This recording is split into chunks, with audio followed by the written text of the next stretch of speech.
സാംസ്കാരിക മേഖലയിലെ നിർണായക നിയമനങ്ങൾ അനിശ്ചിതത്വത്തിൽ തന്നെ തുടരുകയാണ്. സംസ്ഥാന ചലച്ചിത്ര അക്കാദമി മുതൽ വിവിധ ബോർഡുകൾ, കോർപ്പറേഷനുകൾ, അക്കാദമികൾ വരെ നിരവധി സ്ഥാപനങ്ങളിൽ ചെയർമാൻ, വൈസ് ചെയർമാൻ, ബോർഡ് അംഗങ്ങൾ തുടങ്ങിയ പ്രധാന നിയമനങ്ങൾ മാസങ്ങളായി എങ്ങുമെത്താതെ നീണ്ടുപോവുകയാണ്. പുതിയ സർക്കാർ അധികാരത്തിലെത്തി മാസങ്ങൾ പിന്നിട്ടിട്ടും പ്രഖ്യാപനങ്ങൾ ഉണ്ടാകാത്തത് സാംസ്കാരിക രംഗത്ത് വലിയ അസംതൃപ്തിക്കാണ് വഴിവെച്ചിരിക്കുന്നത്. എന്നാൽ ഈ കാലതാമസത്തിന് പിന്നിൽ ഭരണപരമായ വീഴ്ച മാത്രമല്ല, കോൺഗ്രസിനുള്ളിലെ സംഘടനാ പ്രതിസന്ധിയും ഗ്രൂപ്പ് പോരുമാണെന്നാണ് രാഷ്ട്രീയ നിരീക്ഷകർ ചൂണ്ടിക്കാട്ടുന്നത്.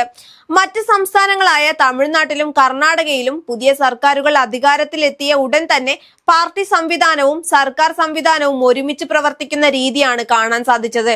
എന്നാൽ കേരളത്തിൽ മാത്രം അതിന് വിപരീതമായ സാഹചര്യമാണ് നിലനിൽക്കുന്നത്. പാർട്ടി പുനഃസംഘടന പോലും പൂർത്തിയാകാതെ കിടക്കുമ്പോൾ സുപ്രധാന നിയമനങ്ങളിൽ തീരുമാനമെടുക്കാൻ കോൺഗ്രസിന് കഴിയുന്നില്ലെന്ന വിമർശനവും ശക്തമാവുകയാണ്.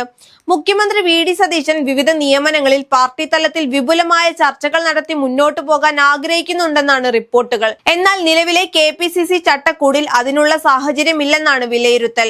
നിരവധി ഡി.സി.സി പ്രസിഡന്റുമാർ എം.എൽ.എമാരായും കെ.പി.സി.സി പ്രസിഡന്റ് തന്നെ മന്ത്രിയുമായ സാഹചര്യത്തിൽ പാർട്ടി യോഗങ്ങളും കൂടിയാലോചനകളും കാര്യക്ഷമമായി നടക്കുന്നില്ലെന്ന ആക്ഷേപവും ശക്തമാണ്. ഇക്കാരണം കൊണ്ട് തന്നെയാണ് സാംസ്കാരിക സ്ഥാപനങ്ങളിലെ നിയമനങ്ങൾ പോലും അനിശ്ചിതത്വത്തിലാകുന്നതെന്നാണ് ഒരു വിഭാഗം അഭിപ്രായപ്പെടുന്നത്. ഇതിനിടെ മുൻ സർക്കാരിന്റെ കാലത്ത് വിവിധ പദവികൾ വഹിച്ചിരുന്ന ചിലർ ഇപ്പോൾ കോൺഗ്രസ് അനുഭാവം പ്രകടിപ്പിച്ച് വീണ്ടും സ്ഥാനങ്ങൾ നേടാൻ ശ്രമിക്കുന്നതും തർക്കങ്ങൾക്ക് കാരണമായിട്ടുണ്ട്. തിരഞ്ഞെടുപ്പ് സമയത്ത് പാർട്ടിക്കായി പ്രവർത്തിച്ച നേതാക്കൾക്കും പ്രവർത്തകർക്കും അവസരം നൽകണമെന്ന ഒരു വിഭാഗത്തിന്റെ ആവശ്യം ശക്തമാകുമ്പോൾ മറുവശത്ത് പുറത്തു നിന്നുള്ള പേരുകളും ഉയരുന്നുണ്ട്.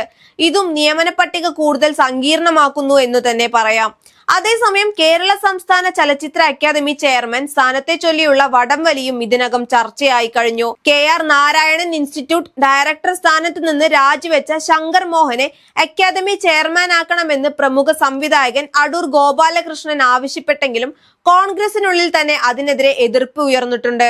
ഇതോടെ സാംസ്കാരിക നിയമനങ്ങൾ യോഗ്യതയുടെ അടിസ്ഥാനത്തിലാണോ അതോ ഗ്രൂപ്പ് താല്പര്യങ്ങളുടെ അടിസ്ഥാനത്തിലാണോ എന്ന ചോദ്യവും ശക്തമാവുകയാണ്. ഇത് വെറും നിയമനങ്ങൾ വൈകുന്നതിന്റെ പ്രശ്നമെന്നതിനപ്പുറം അക്കാദമികളുടെ ഭരണ നടപടികൾ, പദ്ധതികൾ, പുരസ്കാരങ്ങൾ, ചലച്ചിത്ര സാംസ്കാരിക പ്രവർത്തനങ്ങൾ എന്നിവയെയും നേരിട്ട് ബാധിക്കുന്ന ഒരു വിഷയമായി ഇത് മാറിക്കഴിഞ്ഞു. ഒരു സർക്കാർ അധികാരത്തിലെത്തുമ്പോൾ ഭരണ നിർവഹണത്തിന് സമാന പ്രാധാന്യമുള്ള മേഖലയാണ് സംസ്കാരവും കലയും. എന്നാൽ രാഷ്ട്രീയ ഗ്രൂപ്പ് പോരും സംഘടനയിലെ മറ്റു പ്രശ്നങ്ങളും കാരണം അക്കാദമികളുടെയും മറ്റ് സാംസ്കാരിക സ്ഥാപനങ്ങളുടെയും ദിനചര്യകളെയും ഭാവി പദ്ധതികളെയും പ്രതികൂലമായി ബാധിച്ചു തുടങ്ങിയിരിക്കുകയാണ്. എന്തായാലും കോൺഗ്രസിനുള്ളിലെ ആഭ്യന്തര കലഹവും തീരുമാനമില്ലായ്മയും സർക്കാർ ഭരണത്തെ പോലും ബാധിക്കുന്നുവെന്ന വിമർശനമാണ് ഇപ്പോൾ ഉയർന്നുകൊണ്ടിരിക്കുന്നത്. ഇതിനൊപ്പം മറ്റൊരു രാഷ്ട്രീയ ചോദ്യവും ഉയരുന്നുണ്ട്. അധികാരത്തിലെത്തുന്നതിന് മുമ്പ് യോഗ്യതയ്ക്ക് മുൻഗണന, സാംസ്കാരിക മേഖലയ്ക്ക് പുതിയ ദിശ തുടങ്ങിയ വാഗ്ദാനങ്ങൾ മുന്നോട്ട് വെച്ചിരുന്ന യു.ഡി.എഫ് സർക്കാരിന് അധികാരത്തിലെത്തിയ ശേഷം അടിസ്ഥാന നിയമനങ്ങൾ പോലും പൂർത്തിയാക്കാൻ കഴിയാത്ത സാഹചര്യം സർക്കാരിന്റെ കാര്യക്ഷമതയെയാണ് ചോദ്യം ചെയ്യുന്നത്.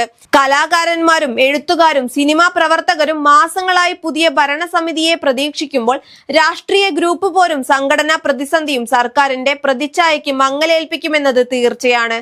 അതുകൊണ്ട് തന്നെ ആഭ്യന്തര തർക്കങ്ങൾ അവസാനിപ്പിച്ച് സാംസ്കാരിക സ്ഥാപനങ്ങൾക്ക് എത്രയും വേഗം സ്ഥിരതയുള്ള നേതൃത്വം നൽകേണ്ടത് സർക്കാരിന്റെ അടിയന്തര ഉത്തരവാദിത്തമായി കണക്കാക്കി നിയമനങ്ങൾ പൂർത്തിയാക്കുമെന്ന് തന്നെ പ്രതീക്ഷിക്കാം.